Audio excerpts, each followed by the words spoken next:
Chapter 2. Dangers of the Outside. I've heard tales that before the chill infected Northost, people traveled far and wide without much of a care. What a wonder that would be, eh? A few days on the outside without worrying about dying at night? What I'd give to have lived a few centuries ago. Fulcraft the Bard, at the Golden Spire Inn in Castleton. As soon as she stepped out of the gate, Gwenevere felt the effects of Midfield's circle of protection lift. The cold increased drastically, and an immediate feeling of dread stole over her. Lightning flashed, illuminating the barren countryside, stretching on before them and an empty, winding road, the war around grey hills, extending off into the dark horizon. The rain began to fall harder. Lawrence shivered. "You don't happen to have a spell that would keep us dry, eh?" he asked Jacral, his tone somewhere between joking and hopeful. Jacral gave him a pointed look. "Magic is to be used only when it is absolutely necessary, for the cost is high," he said. He sneered at Lawrence. "What, are you afraid of getting a little wet?" "My sister's not feeling very well," Lawrence growled, "and this rain's not helping. We'll die of the cold before we reach Weatherpost." "That potion I gave you will keep you from dying from the cold," Jacral replied firmly. "Look here, wizard, I don't—" Lawrence began, but Gwenevere put a hand on his arm. "Please, Lawrence, let's not argue," she whispered weakly. "Let's just get going." Lawrence snorted. "Fine, but let's all hope this rain lifts sooner rather than later." "How skilled are you with that sword of yours?" Jacral asked, suddenly sounding distracted. "I took third place in Castleton tournament last year," Lawrence boasted. "Why do you ask?"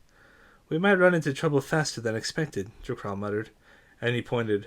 Looking up, Gwenevere saw something on the road, maybe a league ahead of them. She couldn't tell what it was, but it appeared humanoid, and seemed to carry something on its shoulders that burned with blue flame. "An abomination?" Lawrence asked, fear betraying his voice. He put one arm protectively around Gwenevere and raised his sword with the other. "Let's hope not," Jacral murmured. "I've known wizards and warriors greater than I that have fallen to an abomination." "Should we turn back? Wait for it to go away?" Lawrence asked. "If we wait for every possible danger to pass, we'll not make it to Weatherpost before Winterfall Festival," Jacral snorted. He shook his head and raised his lantern. "Come, you saps, just keep that sword handy." The wizard started forward, and Gwenevere followed. Lawrence kept stride with his sister, expression grave and mouth set in a hard line. The rain continued falling, and before long they were all shivering incessantly. Forked lightning split the sky with more frequency, and thunder almost constantly roared in their ears. The wind turned into a harsh gale that tore at their numb faces. Guinevere's dress became soaked through, making it even more difficult to walk. Her hair was plastered to her face, and her white fur was like lead upon her shoulders. Lawrence kept his peace confidently, but his teeth chattered, and his grip on his sword became slippery. Jacral looked as miserable as any of them, but kept his lantern raised. Curiously, the lantern's flame did not go out in the rain, even though Gwenevere was certain water made it through the glass frame. The distant figure Jacral had spotted earlier veered off the path and headed up one of the desolate hills around it. It remained there as they grew nearer, until they reached the spot on the road where it had been. The figure now stood not 50 feet away, its back turned as it swayed idly on the hill. At this closer distance, they could get a much better look at it. It appeared as a man, but 7 feet tall, at least, with incredibly broad shoulders and lanky arms. What Gwenevere had thought to be blue flames was in reality icy spikes jutting from the creature's shoulders, rising a foot from its skin. The spikes glowed slightly blue, with a wisp-like white cloud shedding from it as it moved. The creature had icy claws as well, also glowing, and trailed by a cloud of white mist that moved like fire. Jacral's muscles tightened. "Chilling," the wizard whispered, wiping water from his face with his sleeve. "Don't make any sudden movements." The creature turned lazily on the hill and spotted them. Its face was horrible. Sunken cheeks, white wispy hair, long icy teeth, and eyes blazing with blue light that emitted heavy amounts of the white cloud-like substance. "What's that misty stuff?" Lawrence asked quietly. Jacral didn't reply. His eyes were strained on the chilling, his expression one of concentration. His mouth moved, and Gwenevere could just barely hear him uttering nonsense under his breath.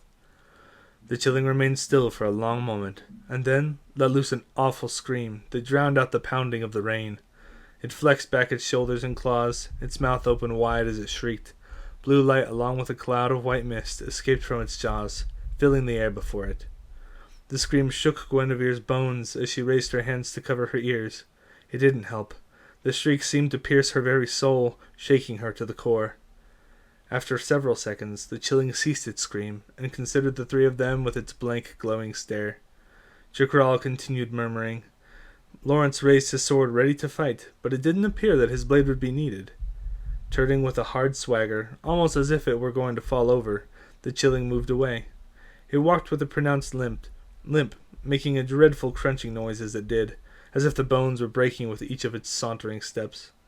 With just a few long strides, it disappeared over the other side of the hill, splashing in puddles as it went. Jacral stopped his muttering and took a breath of relief. "So that was a chilling?" Lawrence asked. "I mean, I've only ever heard of them. It looked terrifying." "A chilling shriek is magical and deadly. It would have killed you if you hadn't drunk my potion," Jacral told them snidely. "Already earning my keep, I see. That glowing blue light and the white mist, that, my friends, is the chill. The dark power that pumps through the veins of Northost, keeping the chillings alive and overwhelming anything else not properly suited to the outside at night." Gwenevere swallowed hard. "The chilling didn't seem too interested in killing us." "It would have, if not for my invocation of apathy," Jacral muttered. "Of course, that doesn't always work. If we run into another one, let's be careful." With that, the three of them continued through the storm, along the dreary road to Weatherpost. It took nearly an hour for the rain to stop, by which time Lawrence was seriously doubting Jacral's promise that his potion would keep them from dying of the cold. His extremities were numb, his hands shook violently, and he found that simply breathing was painful. Still, he knew he didn't feel nearly as miserable as Gwenevere. She leaned on him heavily, each of her steps trembling.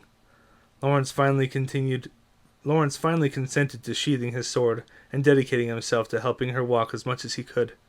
Jacral marched before them, undaunted, but unable to hide his own shivering. Fortunately, they came across nothing of danger for a long time. All they encountered were grey fields rolling with hills, devoid of any sort of plant life.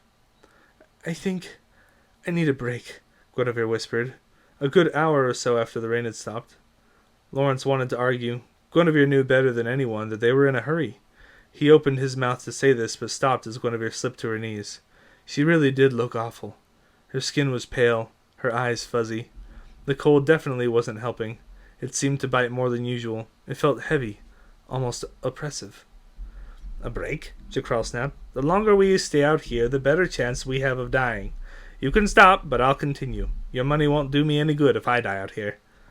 Gwenevere tried to rise, but failed. She put a hand to her head, breathing deeply. Lawrence grit his teeth. Slipping his arms around Gwenevere, he picked her up. "I've got you, sis," Lawrence murmured, adjusting his stance to compensate for her weight. "Just rest." Gwenevere didn't reply. Lawrence knew she was just focusing on breathing. "Oh, Rosalind, please help her make it through this," he prayed silently. A sudden shriek filled the air. Lawrence's adrenaline spiked as he saw a chilling lurching towards them. It ran haphazardly down a hill with its claws flailing wildly, trailing white mist and blue light as it went. "Your sword, man!" Jacral hissed, pulling his green crystal from a pocket. "Aren't you supposed to protect us?" Lawrence asked anxiously. "I can't handle all of them," Jacral growled. He dropped to his knees and began carving hastily upon the ground with his crystal. "All of them?" Lawrence sputtered, and it was then he noticed a second chilling coming toward them from another direction, and a third advancing from back the way they had come. Setting Gwenevere upon the ground, Lawrence drew his sword, eyes flitting between the incoming chillings frantically. "What do I do?" he asked in panic. Jacral didn't respond. He was focused on carving runes in a circle around the three of them. Lawrence figured Jacral expected him to hold off the chillings until he finished, but with the creatures coming at them from different directions, he didn't think that would be possible. The chilling that had shrieked was the closest. It would reach them in seconds. It shrieked again, shaking Lawrence to his bones. He could hear Gwenevere whimpering on the ground, her hands over her ears. The chilling's long tongue flapped from its gaping mouth, accompanied by a cloud of white mist and shimmering blue light as it screamed. Adrenaline spiking, Lawrence charged the creature, motivated by one overpowering thought. "I have to stop it from reaching Gwen." All the muscle memory from years of weapons trainings and confidence from his success at the Castleton tournament flooded into Lawrence's system. The chilling had no skill at all. It charged without any thought of strategy. Lawrence waited until the last second and then dove to the side, avoiding the Chilling's reaching claw by mere inches, and lashing out fiercely with his sword. The blade struck the Chilling across the chest, sending it toppling backwards. White mist and blue light hissed into the air, leaking like blood from the wound. Lawrence knew his blow should have killed any normal creature, yet the Chilling launched into another attack undeterred. It didn't even seem to have registered any pain. Lawrence scrambled backwards, swiping his sword defensively before him. The Chilling struck out fearlessly. Lawrence severed one of its claws, sending the appendage thumping to the ground, accompanied by an explosion of white mist and blue light. But the creature's second claw struck Lawrence in the shoulder with such strength that he fell sideways and his sword flew from his grip. The Chilling's icy talons tore through his armor and cut his skin, sending an awfully cold feeling surging through Lawrence's veins. He roared in pain. "Get inside the circle!" Jakral shrieked. The Chilling rounded on Lawrence, ready for another charge. Abandoning his sword, Lawrence launched to his feet and, fueled purely by the desperation to survive, flung himself into the glowing ring of runes Jakral had finished carving. The wizard raised his hands and pronounced several words of power. The air vibrated around them as the runes flashed and vanished, just as all three Chillings arrived. The terrifying creatures smashed against an invisible barrier and stumbled backward. They lashed out again and again, each time failing to penetrate the magical shield Jakral had created. Growling in pain, Lawrence fell to his knees beside Gwenevere, who, by the looks of the vomit on the ground, had retched again. "Did it hurt you?" she wheezed, looking pale. "Just a scratch," Lawrence gasped, putting pressure to his shoulder. It only bled a minuscule amount, for the wound was small, yet the pain was immense. His veins felt as if they had been frozen over. "Do those things have poison in their claws or something?" he asked, looking to Jakral. Lawrence blinked in surprise to find the wizard lying on the ground, breathing heavily, with sweat dripping from his face. "What happened to you?" "This is why I didn't protect us from the rain," Jakral breathed. "Activating runes is exhausting." A fourth Chilling came down one of the many hills around them, joining the other three. Lawrence noticed that the Chillings all looked slightly different. One had horns of ice protruding from its head, another had multiple small spikes jutting from its back, while another had just one large spike curving up from between its shoulder blades. Despite the slight physical deviances, they were all dreadful creatures, which made with that same white cloud and blue light trailing from their icy growths and eyes. The four creatures clawed, pounded, and tackled Jakral's protective circle, but were unable to breach it. The pain in Lawrence's shoulder flared, and he grimaced, reapplying pressure to his wound. "It's not poison," Jakral murmured. "It's the chill. The chill pumps through their veins like blood pumps through ours. It's what mutates their bodies, giving them spikes and claws of ice. Their claws are made entirely by the power of the chill, and have deposited some of it within your bloodstream." "What does that mean?" Lawrence asked, panic rising in his chest. "Is it going to kill me?" "Normally, yes," Jakral replied. "You would die, and by the end of the night, your body would be full of the chill. Your corpse would rise up as a Chilling and join the mindless concourses of them running amok on the outside." Lawrence shivered. The fact that Chillings had all once been people made it sickening to look at them now. Distorted, mutated, wild. He'd always known Chillings came from chill-infected people, but seeing it up close was different. It made it all so real and horrifying. "You said normally that wouldn't happen?" Lawrence asked nervously. "Is that not going to happen to me then?" "I have something that'll stop it," Jakral said. "You'll be fine. It'll just hurt for a little while." As terrible as the pain was, Lawrence felt better knowing he wasn't going to die. He tried to steady his breathing, but found it difficult with four Chillings attacking from every direction. "What are we going to do then?" Lawrence asked. "Wait until they give up and go away?" "My circle of protection is only temporary," Jakral replied. "It'll only last a few more minutes." "What?" Lawrence blurted, suddenly painfully aware he didn't have his sword. Not that it had done him much good. The Chilling he had injured was still attacking, unhindered by the gaping wound on his chest that continued gushing white mist and blue light. Taking a deep breath, Jakral sat up. He moved slowly, but deliberately, as he opened up his pack and rummaged through it. "This will get rid of them," he said, pulling a long black knife from his bag. "Is that a magical dagger?" Lawrence asked breathlessly. "Give me your arm, boy," Jakral replied. "What?" Lawrence replied, scrambling backwards. "What are you going to do?" A drop of blood is required for this next spell to have the potency to work," Jakral snapped. "Do you want to live, boy?" "Can't you use your own blood?" Lawrence countered. Growling, Jakral lunged at Lawrence, who failed to avoid him.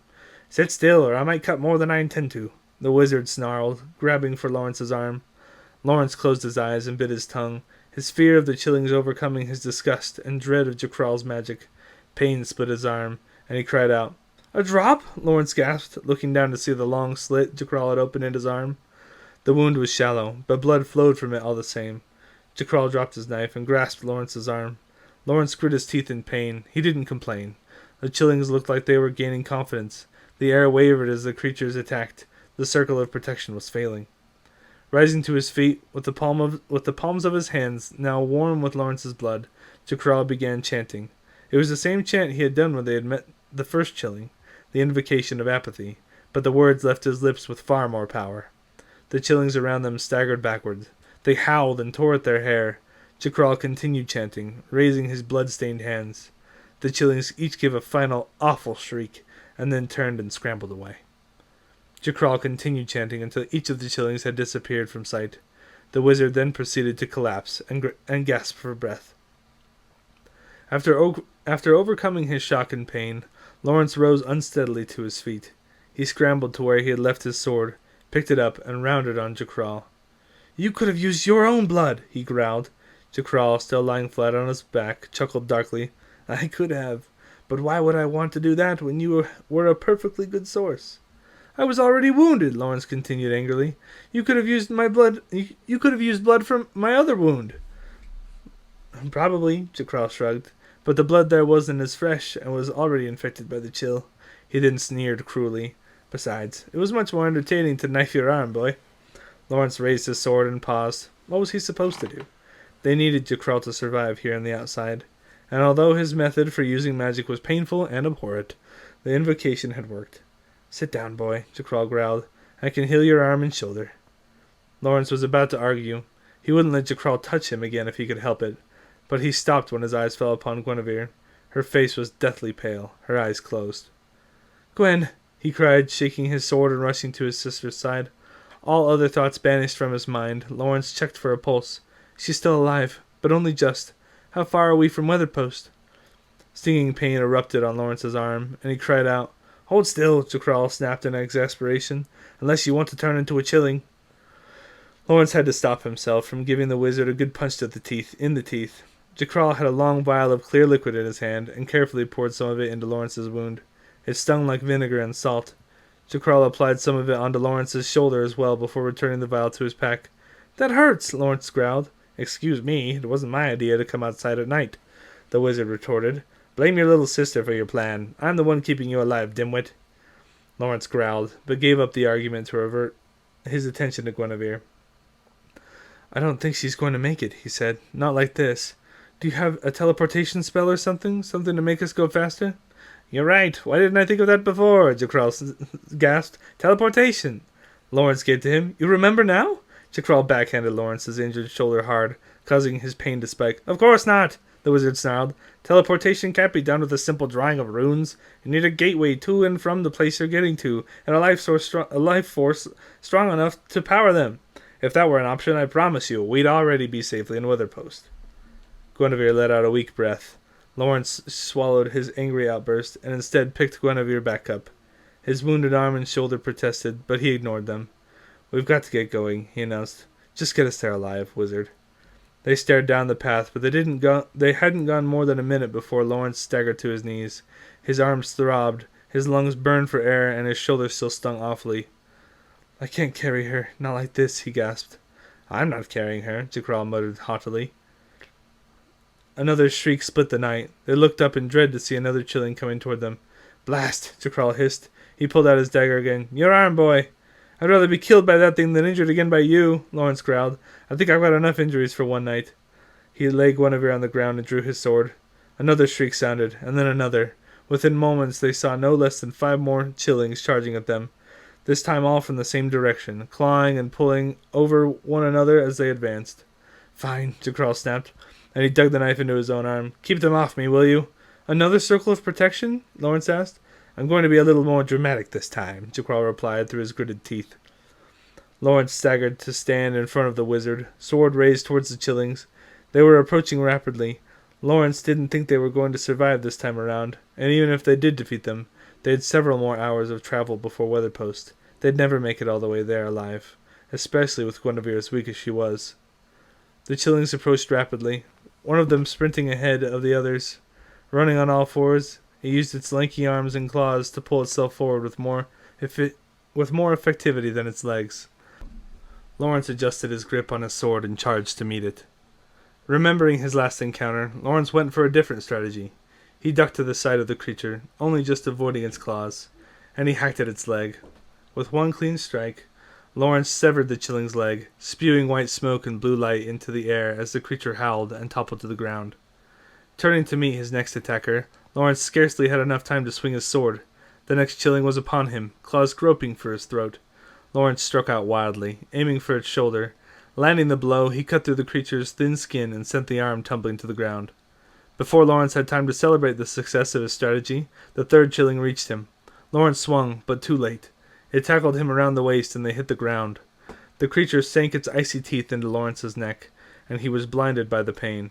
Bellowing in agony, Lawrence stabbed the Chilling in the side of the head with panicked strength. The sounds of cracking skull resonated as the blade went in through the side and out the other. The Chilling went limp, crumpling on top of Lawrence, who through his dazed pain realized he had killed it. "Jacral," he hollered. "Go for the head!" Lawrence struggled to free himself, but the pain in his neck was spreading. It burned like fire in his veins, aching in his head and stinging in his chest. The chill was once again in his blood.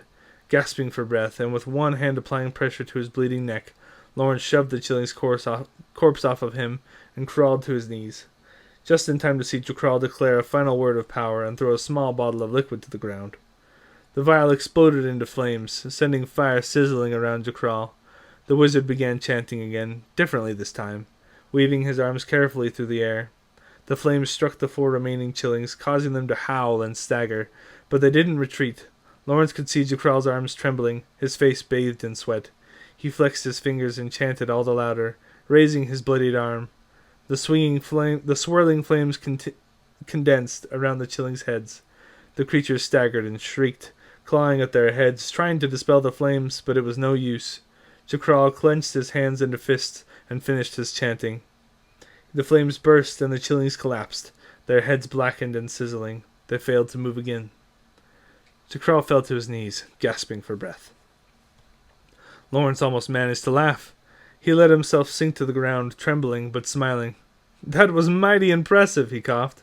The pain flared in his neck and down through his chest. His head throbbed. "Don't know if you've got more of that magic potion to stop the chill from, killing me?" Jacral crawled to his bag, moving painstakingly slow. He withdrew the same vial he had used before, and upturned the last of it onto Lawrence's neck. It stung worse than anything he'd ever felt, and Lawrence couldn't stop himself from howling in pain. "That's all I've got," Jacral wheezed. "If any of us get infected by the chill again, we're done for." "I thought you said that potion you gave us back in midfield protected us from the chill." Lawrence gasped, still pressing a hand madly against his wound. "From the ambience of it," Jacral snapped. He wavered, putting a hand to his head, taking a deep breath. He continued. "Most people would die from spending too much time in the outside, even if they weren't attacked by beasts. At night, the chill radiates from the very ground and can overcome even the strongest of men. My potion prevents that. Not the direct insertion of the chill into your bloodstream." Lawrence decided not to reply, and to focus on breathing. Judging by Jacral's silence and continued gasps, he was doing the same. It took several minutes before either of them felt ready to speak again. "How are we going to get Gwenevere to Weatherpost?" Lawrence finally asked. "What's wrong with her?" Jacral muttered, staring at Gwenevere. "This isn't normal. She's either very sick or cursed." "Something happened," Lawrence said, and Jacral glared at him expectantly. "Tell me what's wrong with her, and I might be able to help," the wizard snapped. "She's been poisoned by Valoith." Lawrence sighed. "I already knew that, but there's nothing I can do about it," Jacral growled. "But there's more to it than that. What else is going on?" "That's why we need Nildark," Lawrence replied. "My father said he could help us." He looked at Gwenevere anxiously. "She did something she shouldn't have done, the night of the lunar conjunction. But it wasn't her fault. Not really." He hung his head, and noticed Jacral staring at him skeptically. Lawrence rounded on him, raising an angry fist. "Just help me get her to Weatherpost." Jacral rolled his eyes, but didn't argue. He looked at Gwenevere with a frown. "I have a spell that could levitate her body. We could lead her there without feeling her weight." "Why didn't you mention that before?" Lawrence blurted. "Have you seen what using magic costs?" Chakral snarled. "Ever heard of spell fatigue? It's serious, dimwit. If you cast this levitation spell, it could be the last thing I... If I cast this levitation spell, it could be the last thing I do. If we get attacked again, I could be useless. I'm already out of strength." Lawrence bit his lip. He was beginning to understand the stories his father had told him of wizards that had killed themselves by overexertion. "But if we don't get Gwenevere to Weatherpost before sunrise, this will all be for naught," Lawrence muttered. Chakral took a deep breath. He withdrew the green drawing crystal from his pocket and moved to Gwenevere's side. "I'll get her in the air. Just pray we don't need magic for anything else."